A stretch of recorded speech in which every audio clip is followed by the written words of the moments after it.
you're back.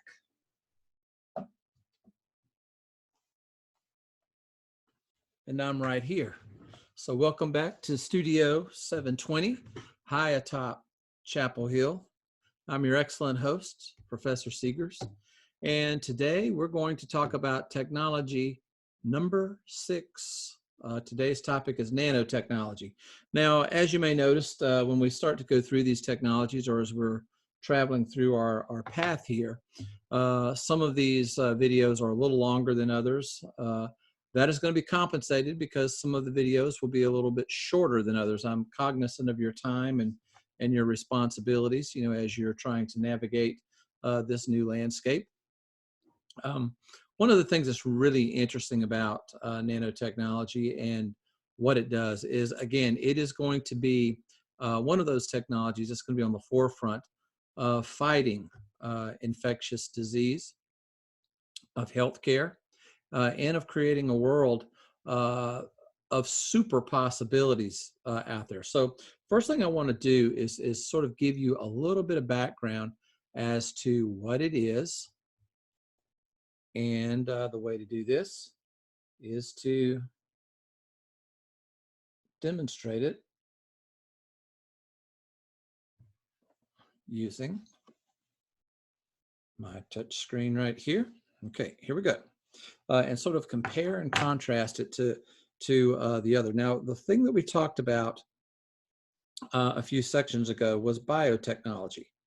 So if you think about biotechnology and what biotechnology does,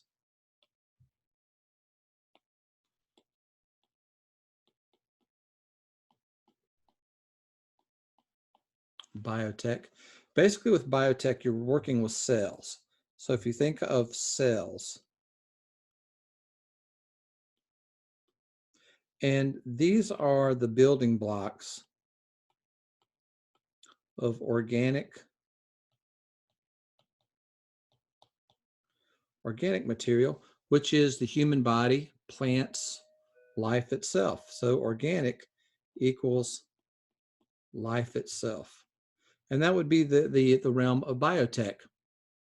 What's interesting about nanotech, so let's just contrast it here, nano,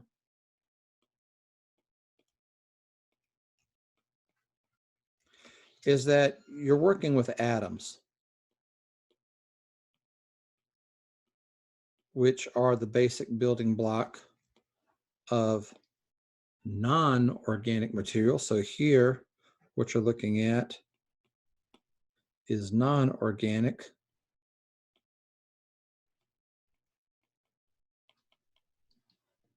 And that does not equal life. What it does equal are materials. So this is the difference, or sort of the divide between these two. But in both, what you're doing is actually rearranging. You're going in and actually reconstructing the basic building block, be it atoms or cells. And so you're really changing the underlying function of a cell structure or an atomic structure using this type of technology. And what's interesting about this type of technology and what it does, just show you, is that the enablers of it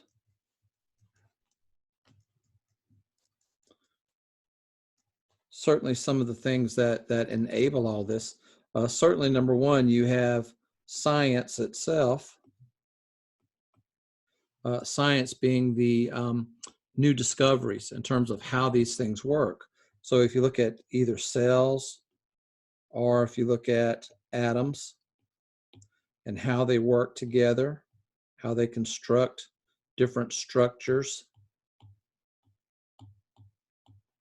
these types of things, science itself is giving us an understanding of how these things combine. And what's really interesting too is that big data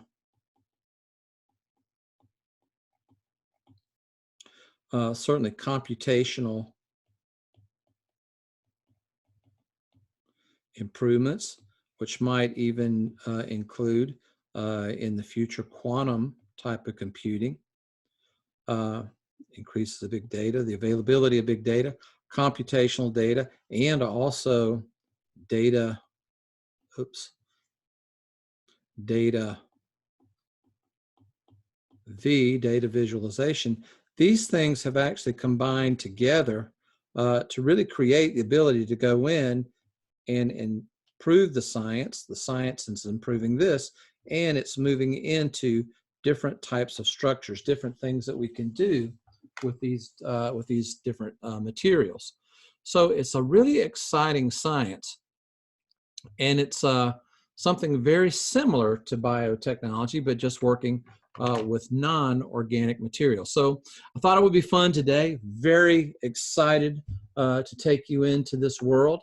One of the things that's really interesting about nanotechnology is that the University of North Carolina, your University of North Carolina, is one of the leading research centers in nanotechnology.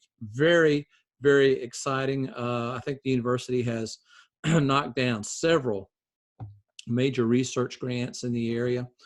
They are a world leader and continue to be a world leader. So it was very interesting and very easy to go in and learn about this technology through the labs and through the efforts of different scientists and kind of see how they're working on this technology and how the technology is evolving. In terms of our technology forecasting model, I think that you're going to see that as I go through this, and I'll try to point it out, we're probably about in the third form, the third different forms. If you look at different forms or how these things have evolved over time, and getting quickly into some final business case forms.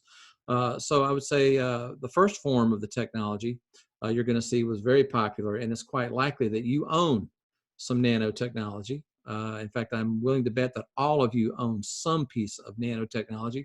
If you have a shirt that says dry fit, if you own shoes and they repel the water as you're walking through the mud, if you, like me, own some clothing, and if you spill wine or some beverage on it, it wipes out and doesn't stain, then you own nanotechnology. And that was the first form of it. And now we're seeing different forms emerge built on the first form that are doing incredible things. So without further ado, let's jump in and take a look at the world of nanotechnology. Again, a very exciting, very promising world that's unfolding before us. Again, I want to reiterate, and I know I do this all the time, but it's just to remind you that what's really needed in a lot of these science adventures and a lot of these science discoveries are business thinking and business people that can come in and really understand what's happening with the technology. Let me make sure I've got the computer. Yeah, okay. I want to make sure I share the computer sound. That can monetize and create revenue streams around it. So again, let's go in and take a look at what nanotechnology is, complete with video to give you some behind the scenes look at the technology itself. So nanotechnology, new materials with super properties, super conductivity, super strength, and energy efficiency. So again, it's hitting on all of those things that we talked about at the very beginning of this piece of research. Health, certainly sustainability, and commerce in particular, those three really being impacted by nanotechnology. One of the coolest projects in nanotechnology is by the Google Moonshot Factory.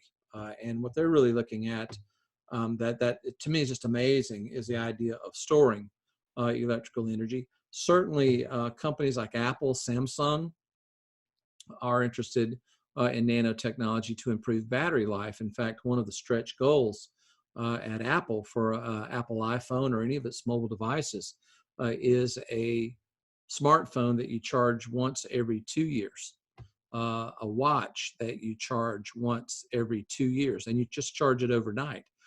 That doesn't really occur naturally in materials as they're presented to us in their raw form, but if we can re-engineer the molecular structure underneath those materials, like steel, electricity, any of these things, if we can do that, then we can create things that have super properties, things that really do what they don't normally do in nature. So let's go in and get a definitional perspective of nanotechnology. What is it? What is nanotechnology, and why should you care? Before we get too technical, try this. Pick up something that's close to you. Anything. It might be a glass, or a smartphone, or even a t-shirt. It doesn't really matter what. Now, think about what this thing does well. It could be holding water, or chasing Pokemon, or if you're thinking about that t-shirt, making you feel awesome. Then think about what it doesn't do so well, perhaps smashing when you drop it, or running out of power just when you need it, or thinking about that t-shirt still, smelling of BO after you've worn it for a couple of days. It might not be obvious, but all of these things, the good stuff and the bad, depend on the individual atoms that make up the things around us, and importantly, how they're put together. It's a bit like a car working because of how all the individual bits are arranged. It's not just a case of having 4 wheels, an engine and a steering wheel. They all have to be in the right place if you want a car that gets you to where you're going without falling apart. Of course, atoms are a bit smaller than the wheels on a car, but the same idea holds. How the different atoms in something are arranged can affect things like how strong or how weak it is, or if it conducts electricity, or if you can see through it, or even what it feels like. In fact, pretty much anything that the stuff around you does, it does because of how all the different atoms it's made of are put together.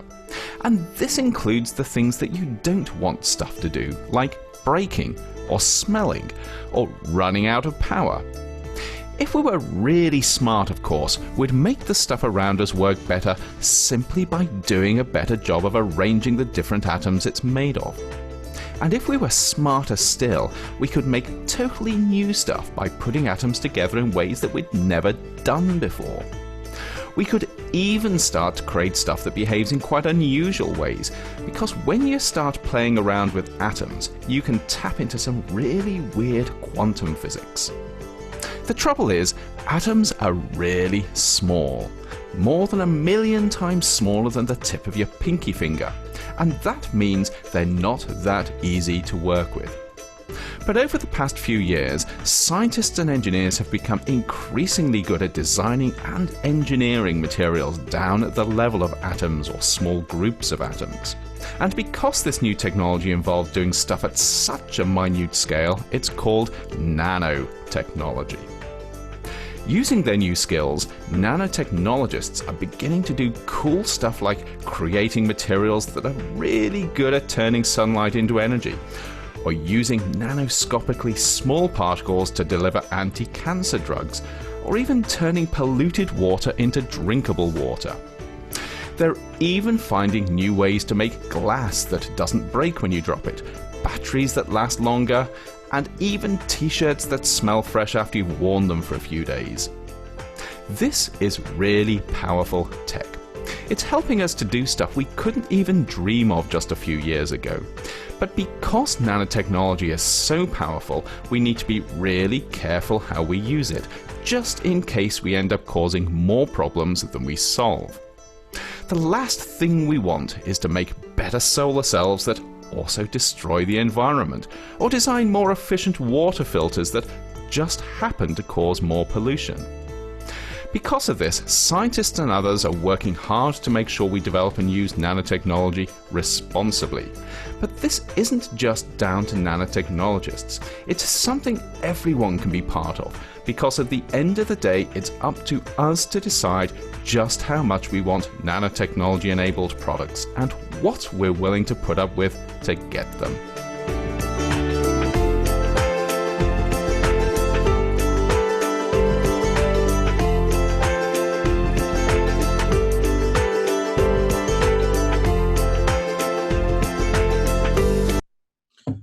awesome stuff. Isn't it amazing? Now, what's really kind of interesting about this are some of the companies that are really getting involved in nanotechnology. Certainly, Samsung. One of the technologies that Samsung and Siemens are pioneering is this technology called microplasma ions. And what microplasma ions are is a form of an active nanostructure, which we'll talk about in just a second, that goes into the air and cleans out any bad chemicals or any viruses or anything in the air. And interestingly enough, it's based on silver, the metal silver. Silver is one of the great metallics out there, and it actually has this property of being able to clean and to eradicate bacteria. In fact, back in olden days, if someone got a glass of milk, they would typically put a piece of silver in the milk. Now, they wouldn't drink the silver. The silver was there to basically kill off all harmful bacteria, and it works quite well. So if you take silver down and understand its molecular structure, then you can reproduce that. You can simulate that, and then that particular material can be put into the air, and it can also become an agent of cleaning up the air. Airlines have been interested in this type of technology, again, in the interest of trying to keep passengers healthy and keep passengers from passing on harmful germs or viruses to other passengers on airplanes. So the range of new products, new materials, things that you're going to see in nanotechnology is going to be really, really amazing. In fact, it already is. Let me talk a little bit about the different structures that you're going to see, the different things that you're going to see. Here, what you can see is 4 generations, and it's marked by timeline. So you can see here on the far left, year 2000, all the way over to now over here, and sort of its progression all the way through. And if you take a look at it, it doesn't mean that in nanotechnology's case that one of these generations has now erased the other. What you've really seen is more of different types of products, different types of services that are coming out within each one. So let's start right here, first of all, and look at passive nanostructures. This is actually things like that we talked about before: aerosols, coatings, nanoparticles, metals, polymers, where it really, and I would say this is sort of first form of the technology, where you really saw a lot of activity here was in fabrics. Under Armour made an entire enterprise out of passive nanostructures, having their textiles and having their performance wear do things that it doesn't normally do in nature, and that is to repel perspiration rather than collect it. Cotton and textiles in their basic form absorb water, they absorb perspiration, and so passive nanostructures can be used to go in and alter that material so that it repels it. So if you wear something with dry fit, again, if you have any type of garment that where you'll see the water, or if you spill wine on it, or any kind of liquid, you'll see it pool up above that particular textile or that particular material. That is a passive nanostructure at work. The second one that has really gained a lot of traction is, of course, active nanostructures, and that's right here in the second generation. This is basically shifted away from products, I would say, more toward health, more toward treatment, certainly not preventative treatment, but actually treatment of something after it has occurred. Targeted drugs are a real staple of this particular generation. So you can see that right here. Bio devices, small machines that can be used to do incredible things at a micro level. So here you're getting into structures of nanotechnology that are programmed to do something. They're programmed to do something. Also, you'll see this has been in photovoltaics in the solar industry, where you can add nanotechnology to solar arrays and make them more efficient in the transfer of energy from the sun to panel, from panel into the grid. Really a lot of activity in that area. And the third is systems of nanostructures. So that's right here on the diagram. So I get my drawing tool back here. Okay, right here, systems of nano systems. And this is when nanotechnology starts to work together. So think about it as structures of nanomaterials, structures of very small machines. And I'm talking about micro machines. And when we call them machines, don't think of them as like a small earth mover or a small tractor that's floating through the bloodstream. It's a lot more sophisticated than that.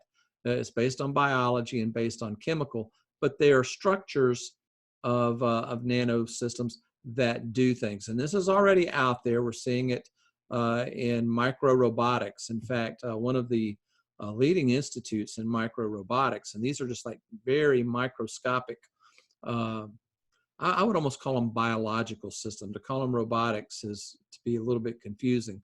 But if you look at them as biological systems that work at very targeted and very small areas, the Robotics Research Institute of South Korea is one of the leaders in that particular area.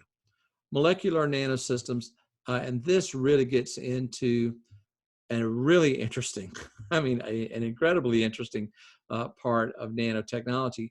These are nanostructures that create other nanostructures.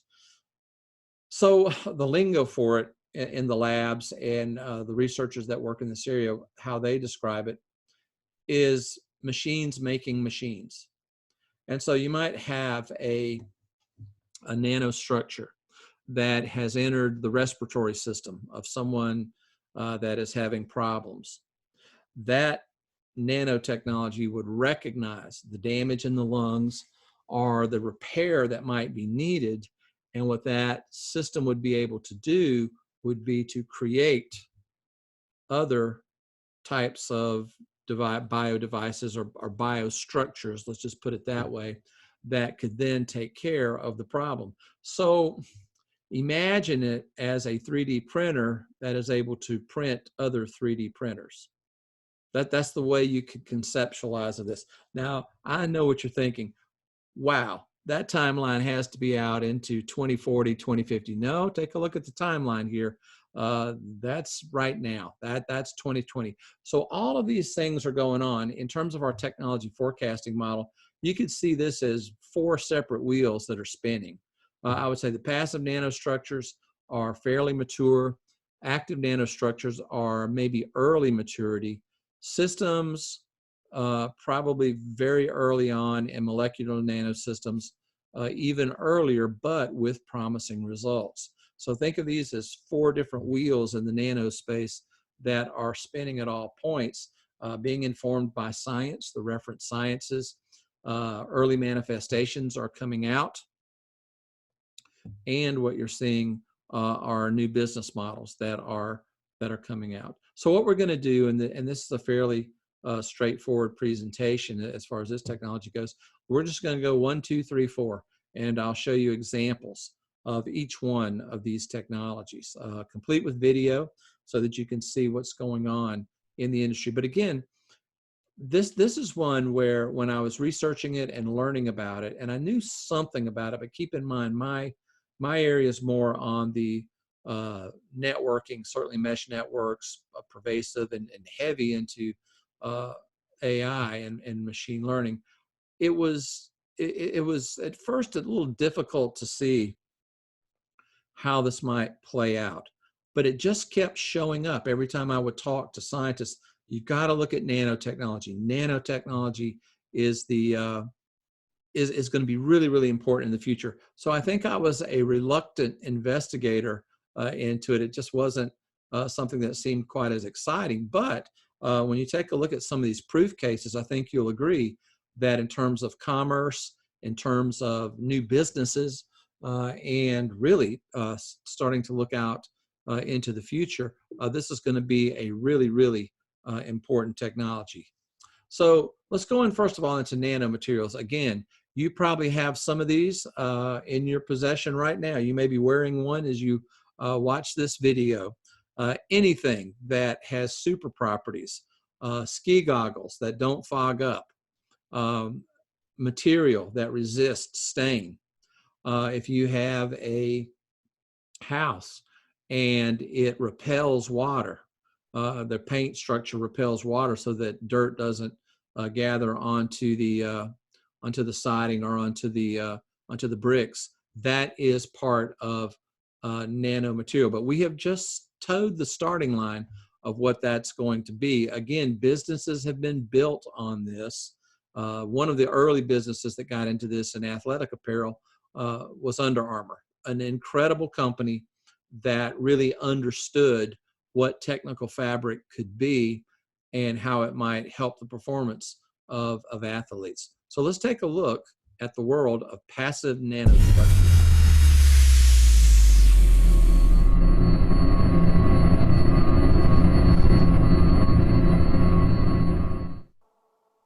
The top 5 futuristic nanomaterials that will change our lives. Number 5. Nanopatches. Are needles a thing of the past? University of York researchers are working on a patch designed to deliver all the medicines you need without needles. The normal-sized patches, once attached to the arm, deliver a targeted dose of nanoparticle-sized drugs, small enough to slip through a hair follicle. The nanoparticles, each under 20 nanometers long, will bind to the harmful cells, kill them, and then be removed along with the dead cells by the body's natural processes. These nanopatches might also help with cancer treatment. Unlike chemotherapy, the nanoparticles will be able to kill individual cancer cells, leaving the healthy ones alone. Number 4. Water filter coating.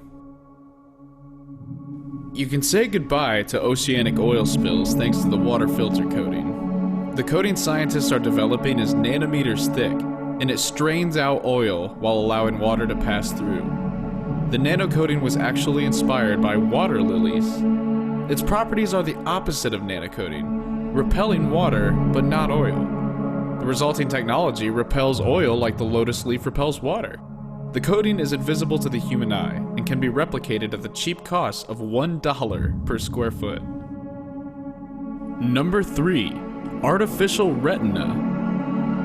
The Israel-based and appropriately named company NanoRetina is developing an interface that directly connects to an eye's neurons in order to convey neural stimulation to the brain, thus replacing the retina and helping those with impaired vision to see.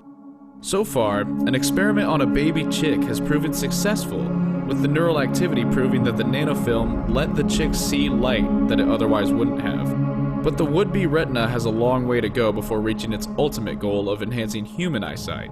Though because it's developed on a nanoscale, the technology avoids problematic materials like metal, wires, and low-resolution lenses. Number 2. Organ-repairing nanoneedles. The drug patch mentioned earlier was designed to replace needles. But what if the needles themselves were nano-sized? They theoretically could then replace surgery, or at least supplement it. Recent successful trials on lab mice managed to inject nucleic acids, which can spur organ and nerve cells to regenerate, regaining lost abilities. Once their mission is complete, the needles stay inside the body, biodegrading within a couple of days. No harmful side effects were noted when the needles were used to form blood vessels in the back muscles of the mice. If applied to humans, the nanoneedles that deliver the acids could be injected into the patients during organ transplants, better preparing the tissues around the organ to heal and integrate the newcomer into the body.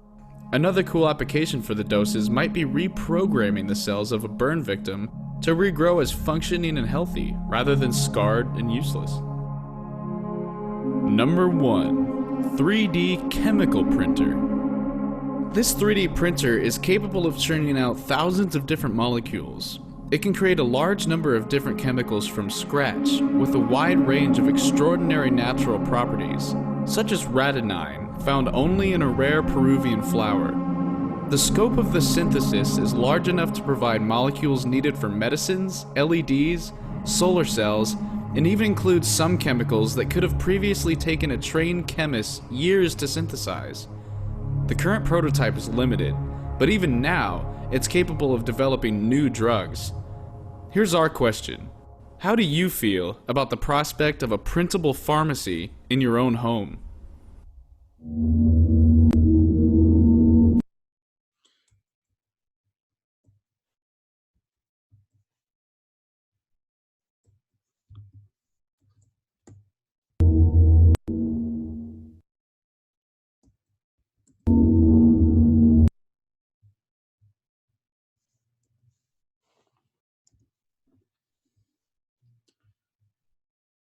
Wow, so amazing stuff when you take a look at what nanotechnology will do in terms of passive. And again, that is the very, very basic form of it. So if you start to really think about what might happen in the future, you really get some interesting perspective here. And here we can actually see some of the technologies that are going to be made as a result of this.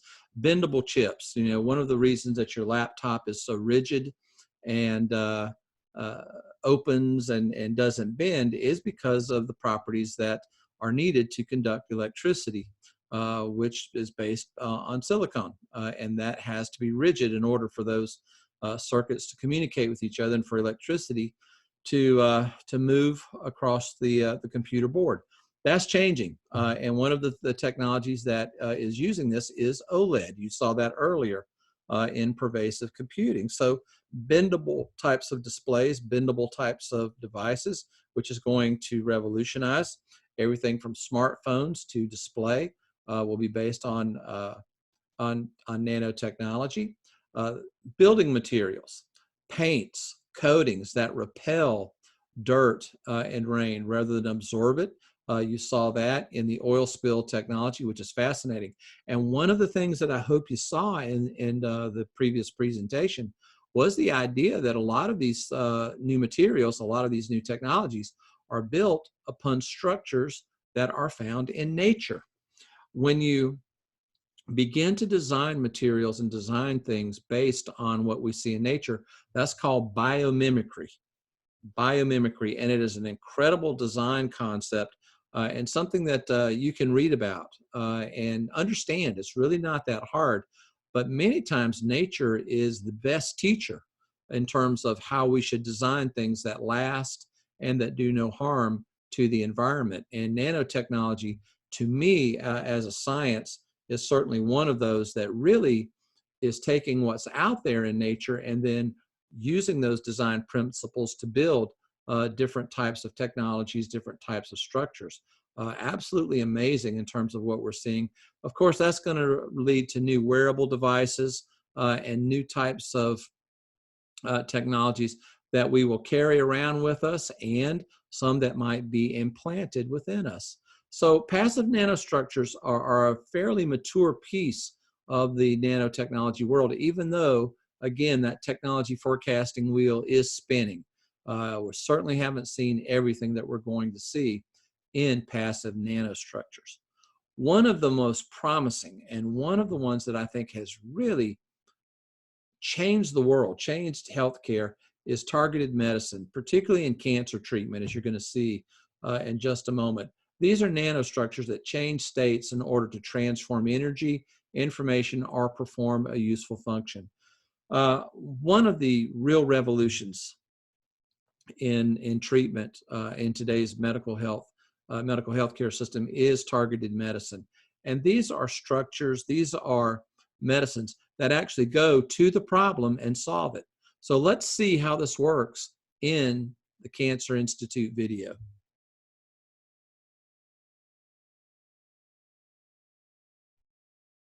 Imagine something 80,000 times smaller than the breadth of a ridge on a fingertip, unlocking a new frontier into cancer research. Nanotechnology, the science of building small, is changing the way we look at cancer. More importantly, the way we look at diagnosis and treatment. Nanotechnology allows researchers to build new tools that are actually smaller than cells, giving them the opportunity to attack cancer at the cellular and genetic level. This technology not only enables health practitioners to detect cancer earlier, but also holds the promise of stopping cancer before it even develops. This revolutionary approach is so precise, doctors will be able to design a unique treatment for an individual's own medical and genetic profile. Based on computer chip technology, diagnostic devices such as nanoarrays are thousands of times more sensitive and accurate than current techniques. Because of their size, multiple lab tests can be done more rapidly and at a much lower cost, using one nano device instead of many. Nanoshells can be linked to antibodies that recognize tumor cells. Once they are taken up by the cancer cells, near-infrared light is applied, killing only the tumor and leaving neighboring healthy cells intact. Scientists are engineering nanoparticles such as dendrimers to seek out and destroy cancer cells. This amazing technology can be customized for targeted drug delivery, improved imaging, and near real-time confirmation of cancer cell death. Moving research from bench to bedside is an important goal of the National Cancer Institute's Alliance for Nanotechnology in Cancer. A collaborative plan is underway to share research and development information across scientific disciplines and around the world. As biomedical applications of nanotechnology evolve, scientists are ensuring that nano devices are safe for both the body and the environment. The National Cancer Institute is optimistic that through coordinated and responsible development, nanotechnology will dramatically change cancer patient care. The science is at our fingertips.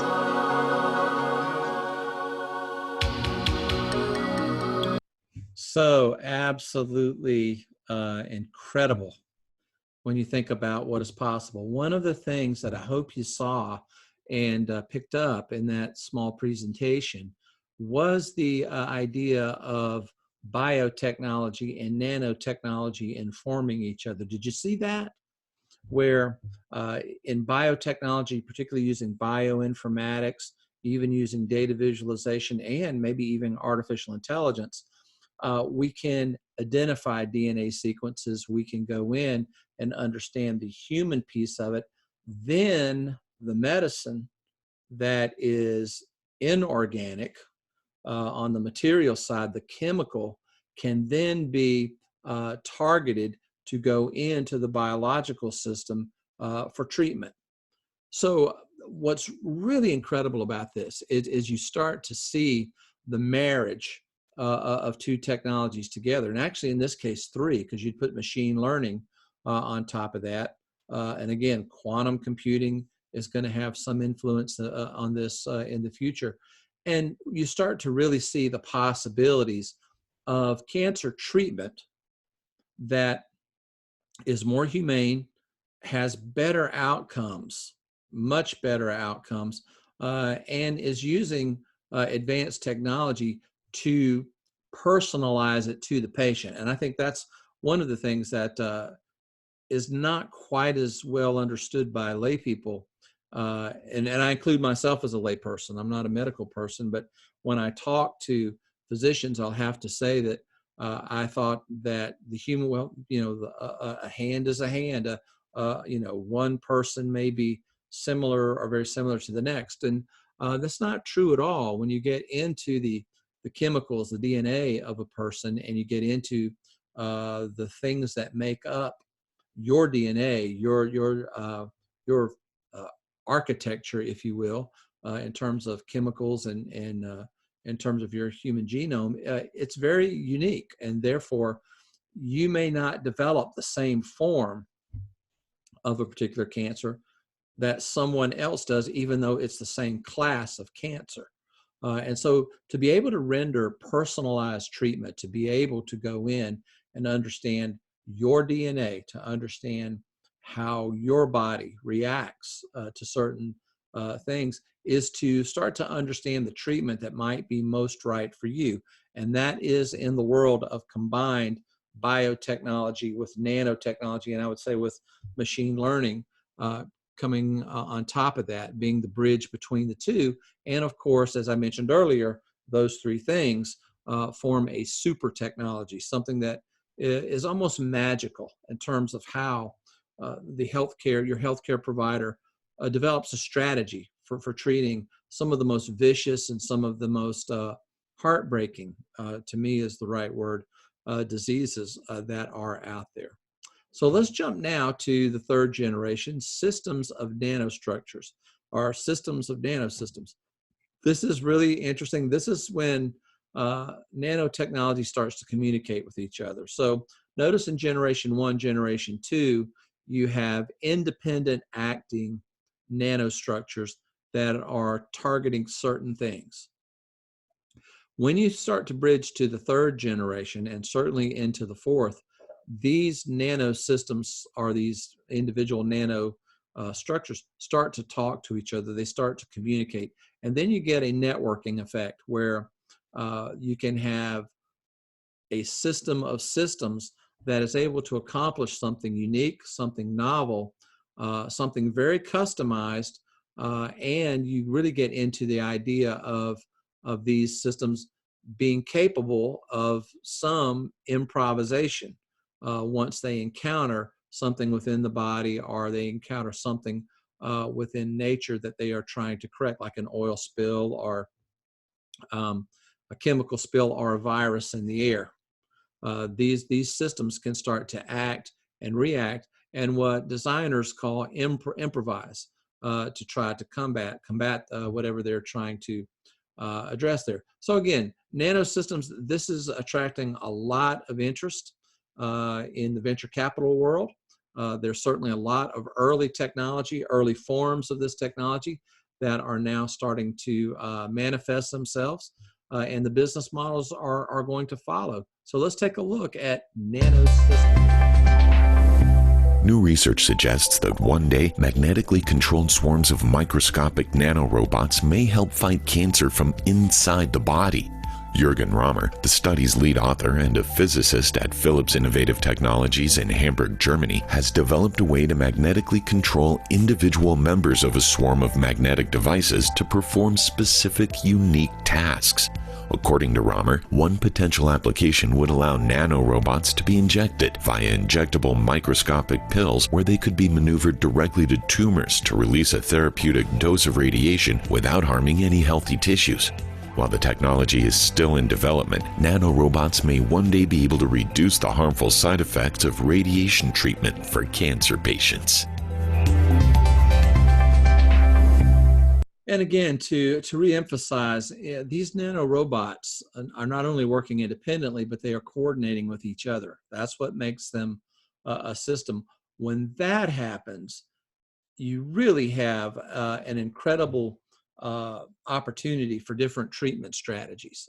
Suddenly, it's magic that you can go in and develop a lot of different approaches to treating different types of cancers. Again, what is informing that is the information from bioinformatics and from biotechnology that allow you to understand how those cells are mutating, how that is registered in a person's DNA.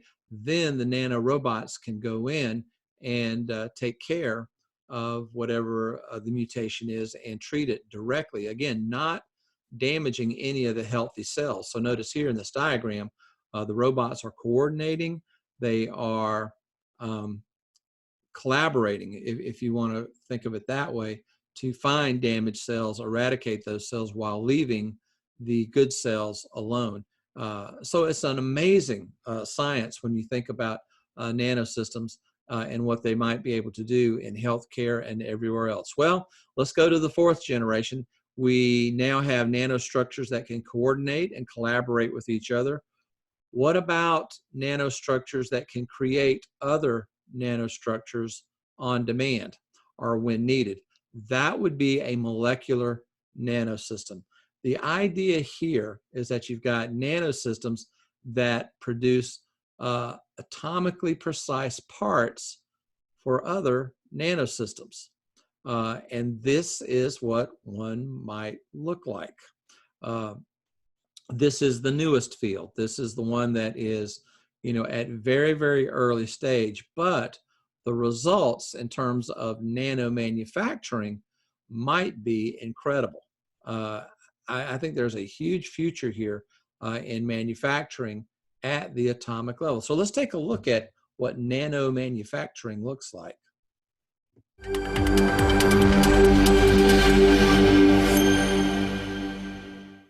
Today, the use of nanotechnology has been put to practical use for a wide range of applications, including stain-resistant clothes, lighter and stronger automobile bumpers, enhanced computer screens, higher-strength metal-cutting tools, scratch-resistant coatings, and clear sunscreens.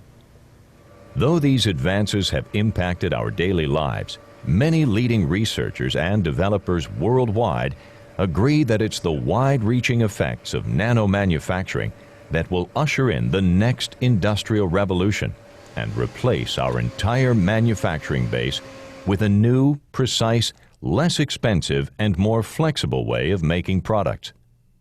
Yet the future of nanomanufacturing depends, first and foremost, on creating the tools, instruments, metrological devices, and modeling applications that can effectively build complex structures with atomically precise control. Nanomanufacturing, also known as molecular nanotechnology, is the process of assembling complex structures with atomic precision. The idea is to precisely place every atom within a product so that components are exactly the same size, type, and number of atoms. Nanomanufacturing can be divided into two approaches: top-down fabrication and bottom-up assembly.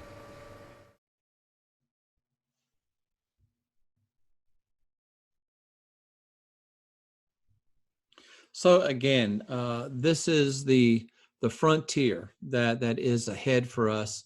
Nano manufacturing has, I would say, over the last few years, gained a whole lot of traction, has gained a whole lot of interest among a lot of different companies. Certainly for precision medical equipment, so Siemens is using it in medical systems, and GE as well. And some of their medical systems, particularly radiology, is where you'll see a lot of this type of interest and a lot of this type of technology. Nanotechnology is amazing. Again, it does combine well with some of the other technologies to create things that I think in the past would have seemed like magic, but now it's within the realm of possibilities. It's opening up a whole new frontier of business, a whole new frontier of products, and a whole new frontier of service. And I think it's also something that you may not have been aware of that you actually own and have purchased because of its nano properties. Perhaps a shirt that's dry fit, shoes that repel the rain might be something that you own and that you purchased because of its capability, not knowing that that was a marvel of nanotechnology. So kind of putting this in context of the project, this would be project number 2, 7 technologies that are changing the world. Nanotechnology is one of those really interesting technologies. It combines with 3D printing if you're interested in manufacturing. If you're interested in advanced healthcare, it combines with biotechnology. If you're interested in it just on its own, It is an amazing technology. So the next time you put on that dry fit shirt, think about nanotechnology. If you're like me, the next time you spill wine on your shirt and you're able to wipe it off, thank nanotechnology, but think even deeper about it in terms of how it's changing economies, how it's changing manufacturing, and how it's changing healthcare. Well, that's technology number 6, as I promised you. That's a little bit of a shorter presentation. Next up will be the 7th of the 7 technologies, and that will be robotics. And that is a fun one. Just to kind of give you a heads up on that one, we will be visited by a robot. In fact, the robot is walking around here right now. Oh, there you are. And I will actually bring him onto the screen and show you some revolution in some of the advances in robotics. Stay safe until then. From Studio 720, high atop Chapel Hill, wishing you all the best and see you next time.